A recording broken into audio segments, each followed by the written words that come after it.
y'all? It's your boy Game of Pound for Pound, aka Go P for P.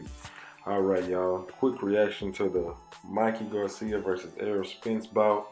And first off, I want to give shout outs to Mikey Garcia for stepping up and giving us a bout, an interesting bout for the most of us. And it didn't quite turn out that way for him, and didn't work out too well for him. As far as the breakdown of the fights go, and congratulations, of course, to Errol Spence, by the way, for putting on, to be honest, a boxing clinic. But first off, let's get into Mikey Garcia's side of things. What I seen early was I did expect like I said in my prediction, the first 4 rounds to be fill-out rounds. And what surprised me was Errol warmed up quickly. I did know he was going to get out, which I did predict on the breakdown as far as what I expected him to do. Is working that jab, pumping the jab early. I thought he would use the right hook a little more exclusively to the body and to the head to pin Mikey Garcia. But Mikey Garcia did something interesting, which I didn't expect him to do a lot of, which was stand. I knew he was going to stand toe-to-toe in the mid-range. I knew that. I predicted that from jump. I told people that he was confident with standing on the inside from the mid-range area with Errol, quote-unquote, the Mexican style. It was going to be some machismo, whatever attempts, whatever you want to call it. But anyway, I knew that was coming. I did say that. I don't want to toot my own horn, but I definitely told everyone that was going to happen. He was going to be there for Errol to hit and for him to hit Errol. That's what he's seen. Period, point blank. So let's get on. Let's move on. Okay, so what surprised me that he didn't do, being Mikey Garcia, is when Errol was pumping the jab, which I expected him to take control and use his ring generalship earlier, being that he had the longer attributes as far as the arms and everything, I knew he was going to take advantage of him with the jab and with his length. I mean, that was a given. Everyone knew that. But everyone, a lot of people who just didn't want to be real for whatever were rooting against, whether it was because you were rooting against Errol or rooting for Mikey, no one wanted to be real and say that size would matter in this fight, which made absolutely no sense when we all knew that it would. We all understood that.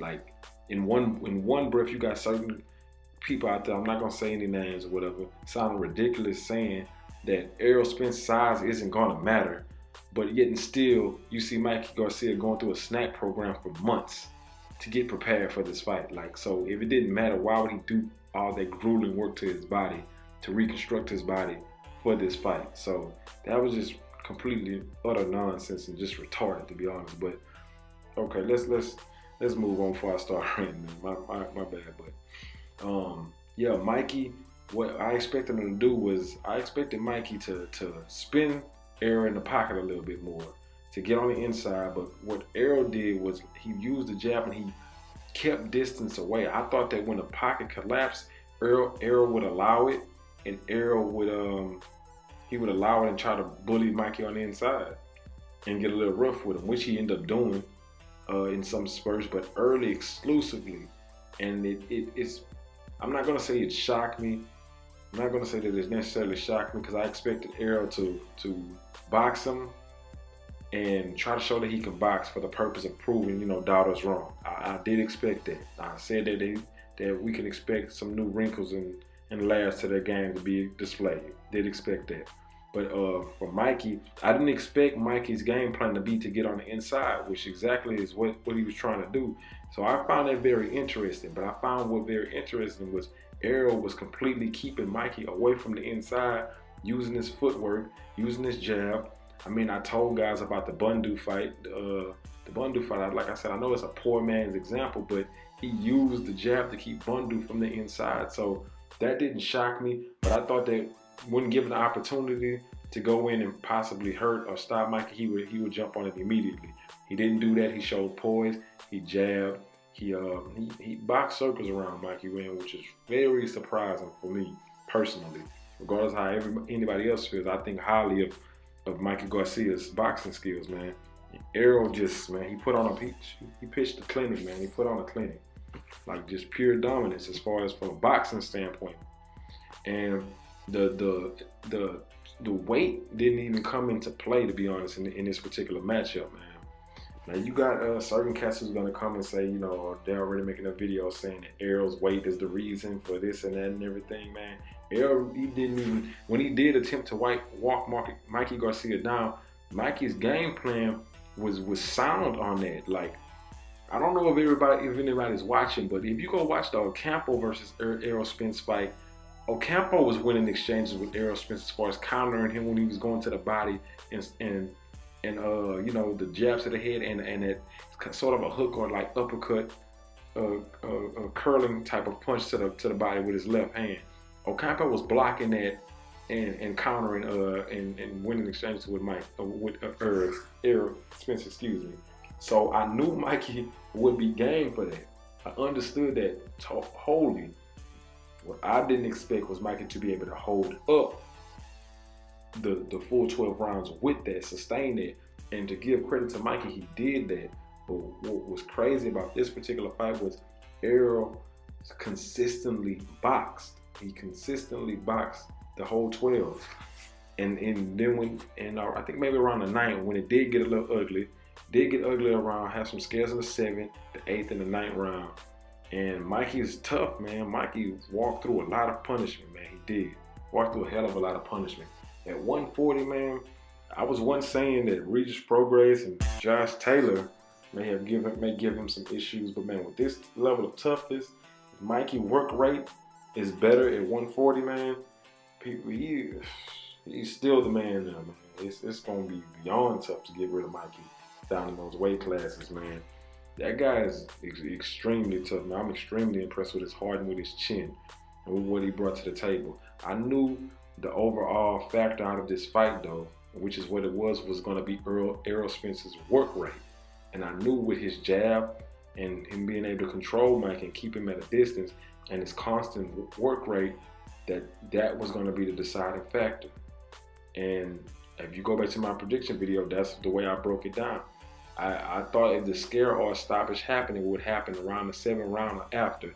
And if it didn't happen, if it went 12 rounds, I figured that Errol's work rate was going to propel him to the win, which is pretty much what happened. So it's interesting, man. I'm actually interested to see what people have to say about this. How did they view it? How did they see it? I'm seeing some people coming out giving Errol his props, some partially, some coming out saying it was a size advantage. But like I said, man, once the legends started to jump on Mikey's bandwagon, so to speak, and saying that, you know, Mikey was going to beat Errol simply because he's Errol, and they started to question, they basically were putting into question Errol Spence's IQ in the ring, as if he was some kind of a dumb fighter.